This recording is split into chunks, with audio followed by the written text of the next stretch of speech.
ಚುನಾವಣಾ ಪ್ರಚಾರದಲ್ಲಿ 400 ಪಾರ್ ಅಂತ ಮಾತಾಡ್ತಾ ಇದ್ದಂತಹ ಅಥವಾ ಹೇಳಿಕೆಗಳನ್ನ ಕೊಡ್ತಾ ಇದ್ದಂತಹ ಮೋದಿ ಅವರಿಗೆ ನಂಬರ್ಸ್ ಅದೇ ಹತ್ರಕ್ಕೆ ಬಂದಂಗೆ ಕಾಣಿಸ್ತದೆ ಬಿಜೆಪಿಗೆ. ಏನ್ ಹಾಗಾದ್ರೆ ಇವರಿಗೆ ಪ್ಲಸ್ ಆಗಿದ್ದು, ಕಾಂಗ್ರೆಸ್ಗೆ ಏನ್ ಮೈನಸ್ ಆಯ್ತು ನೋಡ್ತಾ ಹೋಗೋಣ. ಮೈತ್ರಿ ಅಸ್ತ್ರವೇ ಬಿಜೆಪಿಗೆ ವರವಾಗಿ ಪರಿಣಮಿಸ್ತಾ ಪ್ರಶ್ನೆ ಇದೆ. ರಾಜ್ಯ ಬಿಜೆಪಿ ಹೈಕಮಾಂಡ್ನ ಮೈತ್ರಿ ತಂತ್ರ ಕೈ ಹಿಡಿತಾ ಇವರಿಗೆ. ಮೋದಿ ಮುಂದೆ ರಾಜ್ಯ ನಾಯಕರು ಕೈಕಟ್ಟು ಬಾಯಿ ಮುಚ್ಚು ಬ್ರಹ್ಮಾಸ್ತ್ರವನ್ನ ಪ್ರಯೋಗ ಮಾಡಿದ್ರು. ಎಲ್ಲ ಬಂದಿದ್ದು ಮೋದಿಯೇ, ಮೋದಿ ಮೋದಿ ಮೋದಿ ಮೋದಿ ಅಲ್ಲೇ. ಇಲ್ಲಿರೋ ಯಾವ ಕ್ಯಾಂಡಿಡೇಟ್ಗಳ ಅಲೆಯೂ ಅಲ್ಲ ಅನ್ನುವಂಥದ್ದು ಇಲ್ಲಿ ಪ್ರೂವ್ ಆದಂಗೆ ಕಾಣಿಸ್ತಾ ಇದೆ. ರಾಜ್ಯ ಬಿಜೆಪಿ ಕೀಲಿ ದೆಹಲಿ ವರಿಷ್ಠರ ಬಳಿಯೇ ಇರುತ್ತಾ? ಅದೇ ಇಲ್ಲಿ ವರವಾಯ್ತಾ? ಯಾವಾಗ ವಿಧಾನಸಭೆಯಲ್ಲಿ ಅಸೆಂಬ್ಲಿ ಎಲೆಕ್ಷನ್ ಸೋತ್ಬಿಟ್ರು, ಒಂದ್ 2 ತಿಂಗಳು ಮುನಿಸ್ಕೊಬಿಟ್ಟಿತ್ತು ಹೈಕಮಾಂಡ್ ರಾಜ್ಯ ಬಿಜೆಪಿ ನಾಯಕರ ಮೇಲೆ. ತೀರಾ ಕಡೆಗಣನೆ ಮಾಡ್ಬಿಟ್ರು. ಇವ್ರನ್ನ ಲೆಕ್ಕಕ್ಕೆ ತಗೊಳ್ಳಿಲ್ಲ. ವಿರೋಧ ಪಕ್ಷದ ನಾಯಕನ ಆಯ್ಕೆ ಮಾಡಿದ್ಯಾವಾಗ? ರಾಜ್ಯ ಬಿಜೆಪಿ ರಾಜ್ಯಾಧ್ಯಕ್ಷರನ್ನ ಆಯ್ಕೆ ಮಾಡಿದ್ಯಾವಾಗ? ಬಟ್ ಇಲ್ಲಿ ಆ ತಪ್ಪಾಗಕ್ ಬಿಡ್ಲಿಲ್ಲ. ಪೂರ್ತಿ ಕಂಟ್ರೋಲಿಗೆ ತಗೋಬಿಟ್ರು. ಓಕೆ, ಮೈತ್ರಿಯ ತಂತ್ರ ಕೈ ಹಿಡಿತಾ ಅನ್ನೋ ಪ್ರಶ್ನೆ. ಎಕ್ಸಿಟ್ ಪೋಲ್ಗಳಲ್ಲಿ ಇಡೀ ದೇಶದಲ್ಲಿ ಮೋದಿ ಮೋದಿ ನಮೋಗೆ ಜೈ ಜೈ ಅನ್ನೋ ಜೈಕಾರಗಳೇ ಕೇಳಿ ಬಂತು. ದೇಶದ ಎಲ್ಲ ಎಕ್ಸಿಟ್ ಪೋಲ್ಗಳಲ್ಲೂ ಕೂಡ NDAಗೆ ಭಾರಿ ಮುನ್ನಡೆ. ಇವ್ರು ಹೇಳ್ದಂತೆ 400 ಕೊಡ್ಲಿಲ್ಲ ಅಂದ್ರೂ ಕೆಲವೊಂದು ಈಗ ಸಂಸ್ಥೆಗಳು 350 ದಾಟಿಸಿವೆ. ರಾಜ್ಯದಲ್ಲೂ ನಮೋ ಚಮತ್ಕಾರ ಎಲ್ಲ ಎಕ್ಸಿಟ್ ಪೋಲ್ಗಳಲ್ಲೂ ಕೂಡ ಮುನ್ನಡೆಯನ್ನು ಸಾಧಿಸಿವೆ. ಮೋದಿ ಅಲೆಯಿಂದಲೇ ವರ್ಕೌಟ್ ಆದಂಗೆ ಕಾಣಿಸ್ತಾ ಇದೆ.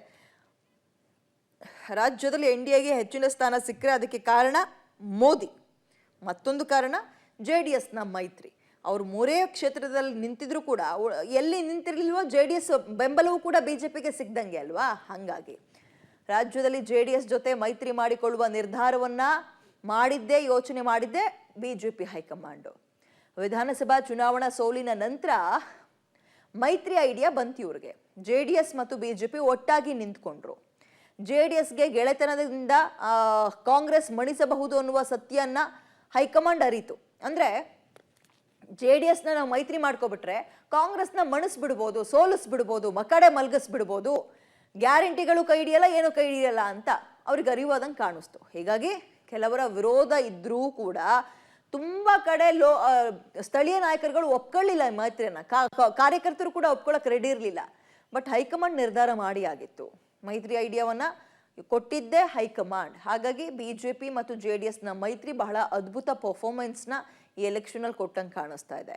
ಎಕ್ಸಿಟ್ ಪೋಲ್ ಮುನ್ನಡೆಗೆ ಮತ್ತೊಂದು ಕಾರಣ ಮೋದಿ ಮೋದಿ ಮೋದಿ ಮೋದಿ ಮೋದಿ ಅನ್ನೋ ಹೆಸರು. ಮೋದಿ ಹೆಸರಿನಿಂದಲೇ ಕರ್ನಾಟಕದಲ್ಲೂ ಜಾದು. ಬಟ್ ಅದು ವಿಧಾನಸಭಾ ಚುನಾವಣೆಯಲ್ಲಿ ಇಂಪ್ಯಾಕ್ಟ್ ಆಗಲಿಲ್ಲ ಮೋದಿ ಹೆಸರು. ರಾಜ್ಯದ ಜನ ವಿಧಾನಸಭಾ ಚುನಾವಣೆಯನ್ನು ಹೆಂಗೆ ನಡೆಸಬೇಕು, ದೇಶಕ್ಕೆ ನಾಯಕನನ್ನು ಆಯ್ಕೆ ಮಾಡಬೇಕಾದ್ರೆ ಏನು ಆಯ್ಕೆ ಮಾಡಬೇಕು ಅನ್ನುವಂಥದ್ದನ್ನ ಬಹಳ ಚೆನ್ನಾಗಿ ಅರ್ಥಂತೆ ಕಾಣಿಸ್ತಾ ಇದೆ. ಪ್ರತಿ ಸಲವೂ ಕೂಡ ಇಂಥ ಕೆಲ ಜಾದುಗಳನ್ನ ನಾವು ನಮ್ಮ ರಾಜ್ಯದಲ್ಲಿ ನೋಡ್ಬೋದು, ಬೇರೆ ಕಡೆಗಿಂತ ನಮ್ಮ ರಾಜ್ಯದಲ್ಲಿ ನೋಡ್ಬೋದು. ಎಕ್ಸಿಟ್ ಪೋಲ್ ಭವಿಷ್ಯ ನಿಜವಾದ್ರೆ ಕರ್ನಾಟಕದ ಮೇಲೆ ಹೈಕಮಾಂಡ್ ಹಿಡಿತ ಮತ್ತಷ್ಟು ಜಾಸ್ತಿ ಆಗುತ್ತೆ ಇನ್ನು ಮುಂದಕ್ಕೆ. ರಾಜ್ಯಕ್ಕೆ ಸಂಬಂಧಪಟ್ಟಂತಹ ಯಾವುದೇ ನಿರ್ಧಾರಗಳು ಬಂದರೂ ಇವ್ರ ಕೈಲಿ ಡೆಸಿಷನ್ ಏನಿರಲ್ಲ. ಇವ್ರುಗಳು ಬರೀ ನಾಮಕಾವಸ್ಥೆಗೆ ರಾಜ್ಯ ಬಿಜೆಪಿ ನಾಯಕರು ಡೆಲ್ಲಿಯಲ್ಲೇ ಫೈನಲ್ ಆಗೋದು.